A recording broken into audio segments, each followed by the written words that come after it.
ਅਕਾਲ channel ਨੂੰ subscribe ਕਰੋ। ਨਵੀਂ ਵੀਡੀਓਜ਼ ਦੀ ਨੋਟੀਫਿਕੇਸ਼ਨ ਦੇ ਲਈ ਬੈਲ ਆਈਕਨ ਨੂੰ ਕਲਿੱਕ ਕਰਨਾ ਨਾ ਭੁੱਲਣਾ। ਜਿਹੜੇ ਸਿੱਖ ਆਪਾਂ ਕਹੀਏ ਕਿ 750 ਦੇ ਕਰੀਬ ਜੇ ਸਾਰੇ ਸਿੱਖ ਸਨ ਤੇ ਉਹਨਾਂ ਵਿੱਚੋਂ ਕੋਈ ਵੀ ਆਪਣਾ ਧਰਮ ਤਬਦੀਲ ਨਹੀਂ ਸੀ ਕਰਦਾ, ਪਰ ਅੱਜ ਅਸੀਂ ਇੰਨੇ ਕਮਜ਼ੋਰ ਹੋ ਗਏ ਕਿ ਅਸੀਂ ਥੋੜੇ ਮੋਟੇ ਲਾਲਚ ਲਈ ਜਿਹੜਾ ਹੈ ਆਪਣਾ ਧਰਮ ਤਬਦੀਲ ਕਰ ਰਹੇ ਹਾਂ। ਕੀ ਕਾਰਨ ਕੀ ਹੈ? ਜਿਹੜਾ ਬੰਦਾ ਇੱਕ ਥੋੜੇ ਜਿਹੇ 1000 2000 ਜਾਂ 5000 ਰੁਪਏ ਲਈ 10000 ਰੁਪਏ ਲਈ ਆਪਣਾ ਧਰਮ ਤਬਦੀਲ ਕਰ ਸਕਦਾ, ਸੋ ਸਿੱਖੀ ਵਿੱਚ ਤਾਂ ਵੈਸੇ ਉਹਦੇ ਲਈ ਕੋਈ ਥਾਂ ਨਹੀਂ ਹੈਗੀ, ਹੈ ਨਾ। ਜੇ ਕੋਈ ਇੰਨਾ ਸਸਤਾ ਵਿਕ ਸਕਦਾ, ਸੋ ਗੁਰੂ ਸਾਹਿਬ ਨੇ ਇੰਨਾ ਸਸਤਾ ਵਿਕਣ ਵਾਲੇ ਨੂੰ ਤਾਂ ਸਿੱਖ ਨਹੀਂ ਸੀ ਮੰਨਿਆ। ਜਿਹੜਾ ਸਿੱਖ ਧਰਮ ਨਾਲ ਸੰਬੰਧ ਰੱਖਦਾ ਉਹਦੇ ਲਈ ਤਾਂ ਇੱਕ ਤਰ੍ਹਾਂ ਨਾਲ ਪਰਖ ਦੀ ਘੜੀ ਹੈ ਨਾ, ਖੰਡਿਓਂ ਤਿੱਖੀ ਹੈ ਜਿਹੜੀ ਨਾ ਧਾਰ ਆ, ਉਹਦੇ ਤੇ ਤੁਰਨਾ।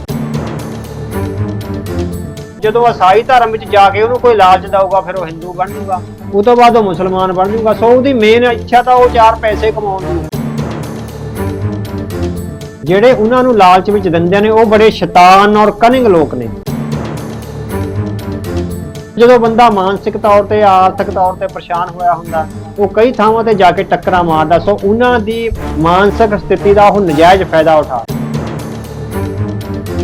ਧਰਮ ਪ੍ਰਚਾਰ ਆ ਇੱਕ ਵਪਾਰਕ ਸੰਦਰਭ ਤੱਕ ਸੀਮਿਤ ਕਰ ਰਹੇ ਨੇ। ਪੰਜਾਬ ਦੇ ਵਿੱਚ ਸਿੱਖਾਂ ਦਾ ਧਰਮ ਤਬਦੀਲ ਕਰਨ ਦੀਆਂ ਜਿਹੜੀਆਂ ਸਾਜ਼ਿਸ਼ਾਂ ਨੇ ਉਹ ਵੀ ਸਿਖਰਾਂ ਤੇ ਨੇ।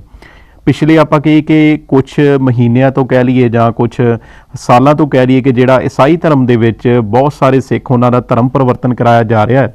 ਅਵਤਾਰ ਸਿੰਘ ਜੀ, ਕੀ ਹੈ ਸਾਰਾ ਮਸਲਾ, ਕੀ ਰਿਪੋਰਟ ਕੀ ਹੈ? ਜਿਹੜੇ ਸਿੱਖ ਆਪਾਂ ਕਹੀਏ ਕਿ 750 ਦੇ ਕਰੀਬ ਜੇ ਸਾਰੇ ਸਿੱਖ ਸਨ ਤੇ ਉਹਨਾਂ ਵਿੱਚੋਂ ਕੋਈ ਵੀ ਆਪਣਾ ਧਰਮ ਤਬਦੀਲ ਨਹੀਂ ਸੀ ਕਰਦਾ, ਪਰ ਅੱਜ ਅਸੀਂ ਇੰਨੇ ਕਮਜ਼ੋਰ ਹੋ ਗਏ ਕਿ ਅਸੀਂ ਥੋੜੇ ਮੋਟੇ ਲਾਲਚ ਲਈ ਜਿਹੜਾ ਹੈ ਆਪਣਾ ਧਰਮ ਤਬਦੀਲ ਕਰ ਰਹੇ ਹਾਂ। ਕੀ ਕਾਰਨ ਕੀ ਹੈ? ਹਾਂਜੀ, ਇੱਕ ਤਾਂ ਆਪਾਂ ਇਹਨੂੰ ਦੋਹੇ ਤਰ੍ਹਾਂ ਨਾਲ ਕਰ ਸਕਦੇ ਹਾਂ ਵੀ ਇੱਕ ਤਾਂ ਦੁਖਦਾਈ ਕਹਿ ਸਕਦੇ ਹਾਂ ਵੀ, ਹੈ ਨਾ, ਵੀ ਜਿਹੜਾ ਸਿੱਖਾਂ ਦਾ ਈਸਾਈ ਧਰਮ ਵੱਲ ਜਾਣਾ, ਹੈ ਨਾ। ਤੇ ਦੂਜਾ ਆਪਾਂ ਨੂੰ ਮੈਨੂੰ ਲੱਗਦਾ ਕੁਝ ਵਿਦਵਾਨਾਂ ਨੇ ਇਹ ਵੀ ਪਾਇਆ ਵੀ ਇੰਨਾ ਆਪਾਂ ਨੂੰ ਫਿਕਰਮੰਦ ਵੀ ਨਹੀਂ ਹੋਣਾ ਚਾਹੀਦਾ ਵੀ, ਕਿਉਂਕਿ ਜਿਹੜਾ ਬੰਦਾ ਇੱਕ ਥੋੜੇ ਜਿਹੇ 1000 2000 ਜਾਂ 5000 ਰੁਪਏ ਲਈ 10000 ਰੁਪਏ ਲਈ ਆਪਣਾ ਧਰਮ ਤਬਦੀਲ ਕਰ ਸਕਦਾ, ਸੋ ਸਿੱਖੀ ਵਿੱਚ ਤਾਂ ਵੈਸੇ ਉਹਦੇ ਲਈ ਕੋਈ ਥਾਂ ਨਹੀਂ ਹੈਗੀ, ਹੈ ਨਾ। ਵੀ ਠੀਕ ਹੈ, ਇਹ ਸਿੱਖਾਂ ਦੀ ਇੱਕ ਜ਼ਿੰਮੇਵਾਰੀ ਬਣਦੀ ਹੈ ਵੀ ਉਹ ਸਾਰਿਆਂ ਨੂੰ ਨਾਲ ਲੈ ਕੇ ਚੱਲਣ, ਪਰ ਜੇ ਕੋਈ ਇੰਨਾ ਸਸਤਾ ਵਿਕ ਸਕਦਾ, ਸੋ ਗੁਰੂ ਸਾਹਿਬ ਨੇ ਇੰਨਾ ਸਸਤਾ ਵਿਕਣ ਵਾਲੇ ਨੂੰ ਤਾਂ ਸਿੱਖ ਨਹੀਂ ਸੀ ਮੰਨਿਆ ਨਾ। ਸੋ ਜਿਹੜਾ ਹੈਗਾ ਵੀ ਜਿਹੜਾ ਸਿੱਖੀ ਆ ਉਹ ਤਾਂ ਖੰਡੇ ਦੀ ਧਾਰ ਤੇ ਚੱਲਣ ਵਾਲੀ ਹੈਗੀ ਹੈ ਨਾ, ਉਹ ਖੰਨਿਓ ਤਿੱਖੀ। ਉਹਦੇ ਲਈ ਤਾਂ ਬੰਦ ਕਟਵਾਉਣਾ ਪੈਂਦਾ, ਸਿਰ ਤੋਂ ਖੋਪਰੀਆਂ ਲਵਾਉਣੀਆਂ ਪੈਂਦੀਆਂ, ਨੀਹਾਂ ਵਿੱਚ ਚਿਣਿਆ ਜਾਣਾ ਪੈਂਦਾ, ਦੇਗਾਂ ਵਿੱਚ ਉਬਾਲਿਆ ਜਾਂਦਾ ਹੈਗਾ ਨਾ। ਸੋ ਸਿੱਖੀ ਵਿੱਚ ਜਿਹੜਾ ਆਇਆ ਹੈਗਾ ਵਿਅਕਤੀ, ਜਿਹੜਾ ਸਿੱਖ ਧਰਮ ਨਾਲ ਸੰਬੰਧ ਰੱਖਦਾ, ਉਹਦੇ ਲਈ ਤਾਂ ਇੱਕ ਤਰ੍ਹਾਂ ਨਾਲ ਪਰਖ ਦੀ ਘੜੀ ਹੈ ਨਾ, ਖੰਡਿਓਂ ਤਿੱਖੀ ਹੈ ਜਿਹੜੀ ਨਾ ਧਾਰ ਆ, ਉਹਦੇ ਤੇ ਤੁਰਨਾ ਪੈਂਦਾ। ਸੋ ਜਿਹੜਾ ਉਹਦੇ ਤੇ ਨਹੀਂ ਤੁਰ ਸਕਦਾ ਆ, ਉਹਦੇ ਤੇ ਤੁਰਨ ਦਾ ਇੱਕ ਤਰ੍ਹਾਂ ਨਾਲ ਆਪਾਂ ਕਹਿ ਸਕਦੇ ਵੀ ਇੰਨਾ ਸਮਰੱਥ ਨਹੀਂ ਹੈਗਾ, ਉਹ ਫਿਰ ਕਿਤੇ ਵੀ ਜਾਵੇ, ਉਹ ਜਦੋਂ ਈਸਾਈ ਧਰਮ ਵਿੱਚ ਜਾ ਕੇ ਉਹਨੂੰ ਕੋਈ ਲਾਲਚ ਦਊਗਾ, ਫਿਰ ਉਹ ਹਿੰਦੂ ਬਣ ਜੂਗਾ, ਉਹ ਤੋਂ ਬਾਅਦ ਉਹ ਮੁਸਲਮਾਨ ਬਣ ਜੂਗਾ। ਸੋ ਉਹਦੀ ਮੇਨ ਇੱਛਾ ਤਾਂ ਉਹ 4 ਪੈਸੇ ਕਮਾਉਣ ਦੀ ਹੈ ਨਾ। ਸੋ ਇਸ ਕਿਸਮ ਦਾ ਆਪਾਂ ਸਮਝਦੇ ਆ ਵੀ ਵੈਸੇ ਦੁਖਦਾਈ ਆਪਾਂ ਮੰਨ ਸਕਦੇ ਆ ਵੀ ਕਿਸੇ ਵੀ ਸਿੱਖ ਨੂੰ ਅਵਤਾਰ ਸਿੰਘ ਜੀ, ਇੱਥੇ ਸਵਾਲ ਇਹ ਆਉਂਦਾ ਕਿ ਇੱਕ ਬੰਨੇ ਤੇ ਆਪਣੀ ਜਿਹੜੀ ਪੋਪੂਲੇਸ਼ਨ ਹੈ ਪੰਜਾਬ ਦੇ ਵਿੱਚ ਵੈਸੇ ਹੀ ਘਟਦੀ ਜਾ ਰਹੀ ਹੈ, ਜੇ ਆਪਾਂ ਐਜ਼ ਏ ਐਥਨੀਸਿਟੀ ਵੱਲੋਂ ਕਹੀਏ ਜਾਂ ਕਿ ਸਿੱਖਾਂ ਦੀ ਪੋਪੂਲੇਸ਼ਨ ਦੇ ਵਿੱਚ ਜਿਹੜੀ ਗਿਰਾਵਟ ਆ ਰਹੀ ਹੈ। ਦੂਸਰੇ ਬੰਨੇ ਜੇ ਇਸ ਤਰੀਕੇ ਦੀਆਂ ਕਾਰਵਾਈਆਂ ਹੋਰ ਜ਼ਿਆਦਾ ਪੱਧਰ ਤੇ ਹੋਣਗੀਆਂ ਤੇ ਇਸ ਦੇ ਨਾਲ ਕਿਤੇ ਨਾ ਕਿਤੇ ਤੇ ਨੁਕਸਾਨ ਜ਼ਰੂਰ ਹੋਵੇਗਾ, ਚਾਹੇ ਆਪਾਂ ਕਹੀਏ ਕਿ ਗੱਲ ਇੱਥੇ ਕੁਆਲਿਟੀ ਦੀ ਹੈ, ਕੁਆਂਟੀਟੀ ਦੀ ਨਹੀਂ ਹੈ।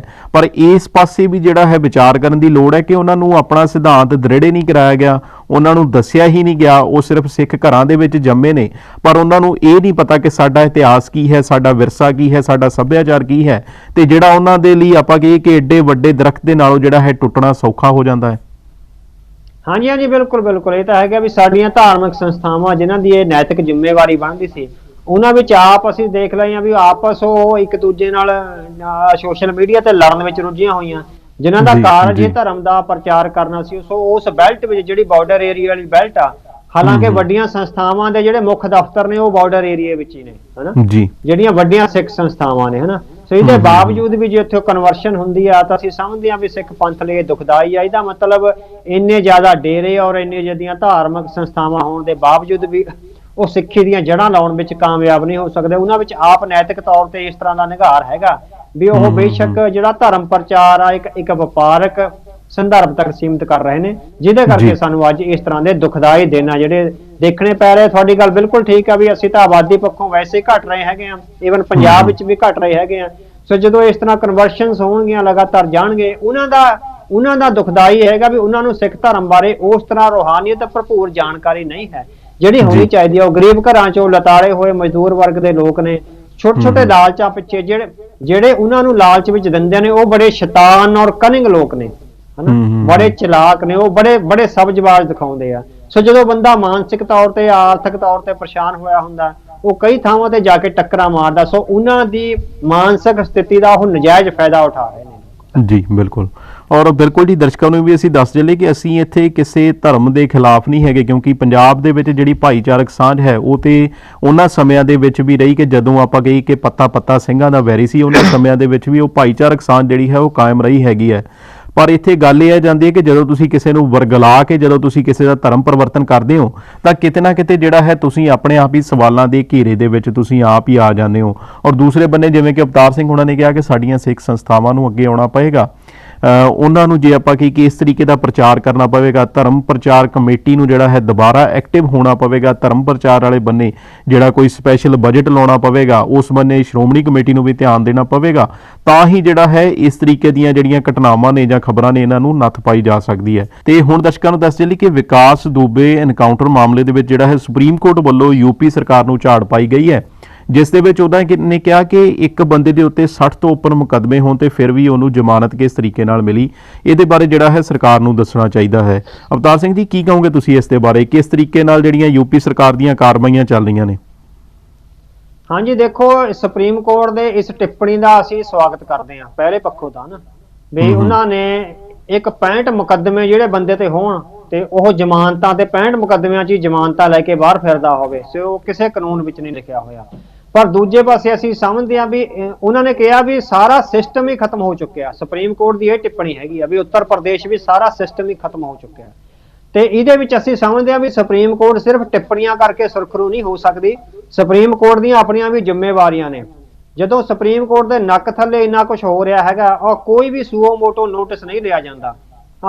ਸੁਪਰੀਮ ਕੋਰਟ ਦੀ ਨੱਕ ਥੱਲੇ ਦਿੱਲੀ ਵਿੱਚ ਭਿਆਨਕ ਕਤਲੇਆਮ ਹੋਇਆ, ਚਾਹੇ 1984 ਵਿੱਚ ਹੋਇਆ ਸੀ ਜਾਂ ਇਸ ਸਾਲ ਹੋਇਆ ਹੈ, ਕੋਈ ਵੀ ਸੂਓ ਮੋਟੋ ਨੋਟਿਸ ਨਹੀਂ ਲਿਆ ਗਿਆ। ਤੇ ਜੋ ਕੁਝ ਪੁਲਿਸ ਕਾਰਵਾਈਆਂ ਕਰ ਰਹੀ ਹੈਗੀ ਆ ਵੀ ਇੱਕ ਸ਼ਾਂਤਮਈ ਪ੍ਰੋਟੈਸਟ ਕਰਨ ਵਾਲੇ ਲੋਕਾਂ ਦੇ ਕਤਲਾਂ ਦੇ ਕੇਸ ਦਰਜ ਕੀਤੇ ਜਾ ਰਹੇ ਆ, ਉਹ ਸੁਪਰੀਮ ਕੋਰਟ ਦੀਆਂ ਅੱਖਾਂ ਦੇ ਸਾਹਮਣੇ ਹੋ ਰਿਹਾ, ਪਰ ਸੁਪਰੀਮ ਕੋਰਟ ਕੋਈ ਵੀ ਆਵਾਜ਼ ਨਹੀਂ ਉਠਾ ਰਹੀ ਹੈ ਨਾ। ਤੇ ਹੁਣ ਜਦੋਂ ਉਹ ਉੱਤਰ ਪ੍ਰਦੇਸ਼ ਸਰਕਾਰ ਦੇ ਖਿਲਾਫ ਟਿੱਪਣੀਆਂ ਕਰ ਰਹੀ ਹੈ ਤਾਂ ਸੁਪਰੀਮ ਕੋਰਟ ਨੂੰ ਆਪਣੇ ਅੰਦਰ ਝਾਤੀ ਮਾਰਨੀ ਚਾਹੀਦੀ ਆ ਵੀ ਉਹ ਕਿੰਨੀ ਕੁ ਦੋਸ਼ੀ ਆ।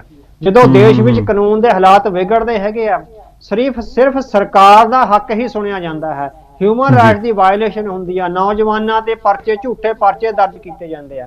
ਹੁਣ ਇੱਕ ਸਿੱਖ ਨੌਜਵਾਨ ਜਿਹੜਾ ਲੰਗਰ ਛਕਾ ਰਿਹਾ ਸੀ ਉੱਥੇ ਦਿੱਲੀ ਵਿੱਚ, ਉਹਦੇ ਤੇ ਕਤਲ ਦਾ ਮੁਕੱਦਮਾ ਆਇਆ, ਹੋਰ ਮੁਕੱਦਮੇ ਅਨਲਾਫੁਲ ਐਕਟੀਵਿਟੀਜ਼ ਦਾ ਮੁਕੱਦਮਾ ਦਰਜ ਕਰ ਲਿਆ ਹੋਇਆ।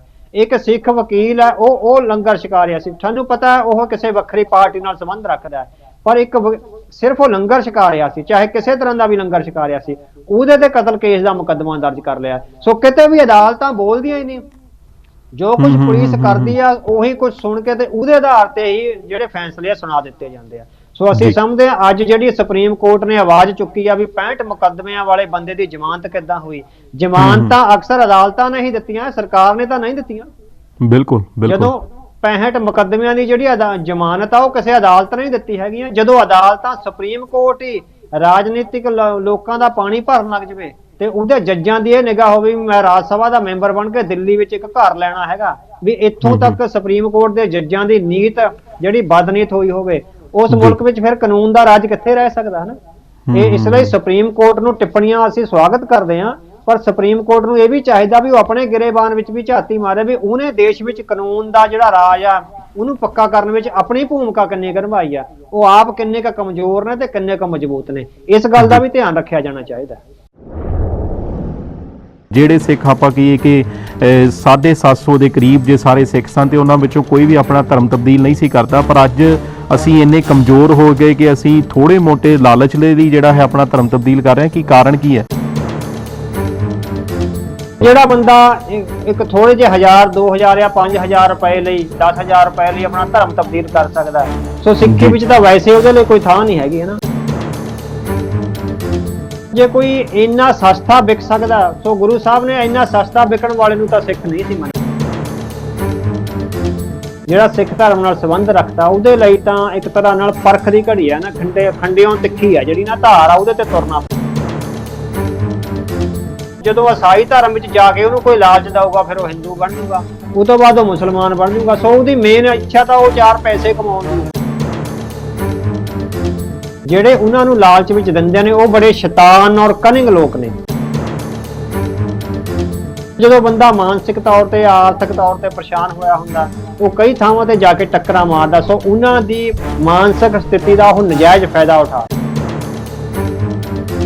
ਧਰਮ ਪ੍ਰਚਾਰ ਆ ਇੱਕ ਵਪਾਰਕ ਸੰਦਰਭ ਤੱਕ ਸੀਮਿਤ ਕਰ ਰਹੇ ਨੇ। ਅਕਾਲ ਚੈਨਲ ਨੂੰ ਸਬਸਕ੍ਰਾਈਬ ਕਰੋ।